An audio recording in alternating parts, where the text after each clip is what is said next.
साईं बाबा एक नाम नहीं बल्कि एक आस्था का प्रतीक है। बड़ी से बड़ी परेशानी और चिंता साईं बाबा को याद करते ही पल भर में दूर हो जाती है। आज हम आपको दिखाने जा रहे हैं साईं बाबा का एक ऐसा चमत्कार जहां भक्त के याद करने द्वारा सभी संकटों का नाश होता है। ये सच्ची घटना बिहार के एक छोटे से गांव फोरबेस कंजे की है, जहां नमन नाम का एक सच्चा भक्त साईं बाबा का रहा करता है, जो कि पेशे से एक कुम्हार है। नमन कई वर्षों से साईं बाबा की पूजा अर्चना करता आया है। ये प्रत्येक गुरुवार का उपवास भी रखा करता है। नमन जी की 3 संतानें थी, लेकिन कुछ दिनों पहले सड़क हादसे के कारण उन्होंने तीनों संतान को अपना खो बैठा। नमन जी कई वर्षों से अपने पत्नी के साथ रहा करते हैं। वो रोज मिट्टी की बर्तनें बनाकर बेचा करता था। उसी से उसकी रोजमर्रा की जरूरतें पूरी होती थी। नमन जी की कोई भी बड़ी इच्छाएं नहीं थी। उसे जितना मिलता था वह उसी में खुश रहा करता था। नमन जी और उसकी पत्नी बहुत ही जीवन सुखमय व्यतीत कर रहे थे, परंतु फिर जो एक दिन हुआ उससे तो मानो उनके जीवन में भूचाल सा आ गया। परंतु दोस्तों, वीडियो शुरू करने से पहले यदि आपने हमारे चैनल को सब्सक्राइब नहीं किया है तो देर किस बात की, चैनल को सब्सक्राइब करें और बेल आइकन कॉल पे क्लिक जरूर करें। फिर एक दिन अचानक से उनकी पत्नी बहुत ही गंभीर रूप से बीमार हो जाती है। वो उसे अस्पताल लेकर गया तो डॉक्टरों ने बताया कि उसकी पत्नी को गुर्दे रोग का एक बहुत ही गंभीर रोग हुआ है। लेकिन नमन जी के पास इतने ज्यादा पैसे नहीं थे कि वे अपनी पत्नी का इलाज करा सके। तब डॉक्टर ने उसे 3 दिन का समय दिया कि तुम पैसे का इंतजाम करो, वरना तबीयत बहुत ही ज्यादा खराब हो सकती है। नमन जी अपनी पत्नी को लेकर घर वापस आ गए। पत्नी को घर छोड़ वह साईं मंदिर पहुंचा, जहां वो रोज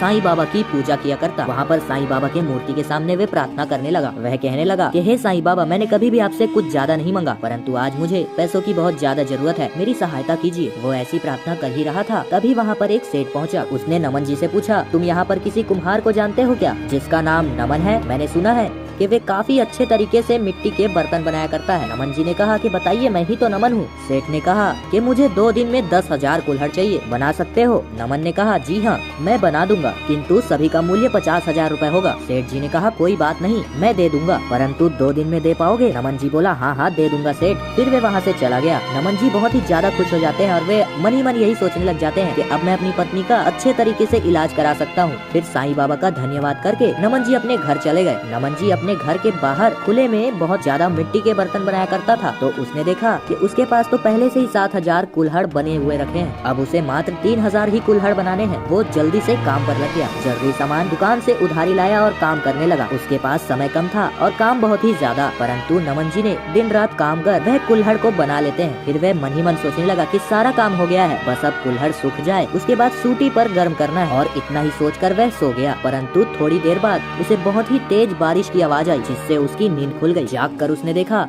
कि बाहर बहुत ही तेज बारिश हो रही है। नमन जी बहुत ही चिंता में आ गए। मेरे तो सारे बर्तन खराब हो जाएंगे और अगर ऐसा कुछ हुआ तो मैं सेठ जी को कुल्हड़ नहीं दे पाऊंगा, फिर मेरे पत्नी का इलाज कैसे होगा और जो सामान उधार लाया हूँ उसका पैसा कैसे दूंगा? वह परेशान होकर साईं बाबा से कहने लगा, हे साईं बाबा, आपने मेरी मदद की, अब बारिश मेरा सारा काम बिगाड़ देगा, मेरी रक्षा करो। सारे बर्तन खराब होने की डर से वह सो भी नहीं पाया, परंतु अंधेरा अधिक होने के कारण उसे कुछ दिख भी नहीं रहा था। वह सारी रात साईं बाबा से प्रार्थना करता रहा कि बारिश रुक जाए, लेकिन बारिश नहीं रुकी। परंतु सुबह जो उसने देखा, उसे देखकर नमन जी पूरी तरीके से हैरान हो गए। सारी रात बारिश होने के बावजूद भी उसके मिट्टी के कुल्हड़ बिल्कुल सही सलामत हैं। उनके कुल्हड़ को कोई भी तरीके के नुकसान नहीं हुए हैं। उसने सारे कुल्हड़ों को बत्ती पर गर्म किया और सेठ जी को दे दिए। उसे उसके मांगे गए पैसे भी मिल गए। बाद में जो पिछले रात में हुआ वो सभी घटना को वो अपनी पत्नी को बताया कि कैसे उसे पल भर में ही इतना बड़ा काम मिल गया और बारिश के कारण भी उसके कुल्हड़ खराब नहीं हुए। उसकी पत्नी को यकीन नहीं हुआ। तब नमन जी ने कहा, ये सारे चमत्कार किसी और ने नहीं बल्कि स्वयं साईं बाबा ने किया है। वे दोनों साईं बाबा का जय जयकार करने लग जाते हैं। फिर उस पैसे से नमन जी ने अपनी पत्नी का इलाज कराया और वे दोनों सुखी जीवन व्यतीत करने लगे। और इस तरह साईं बाबा ने अपनी भक्त की सारी प्रार्थना सुन उसके सारे संकट दूर किए। तो दोस्तों, आपको कैसी लगी आज की वीडियो हमें नीचे कमेंट में लिखकर जरूर बताइएगा।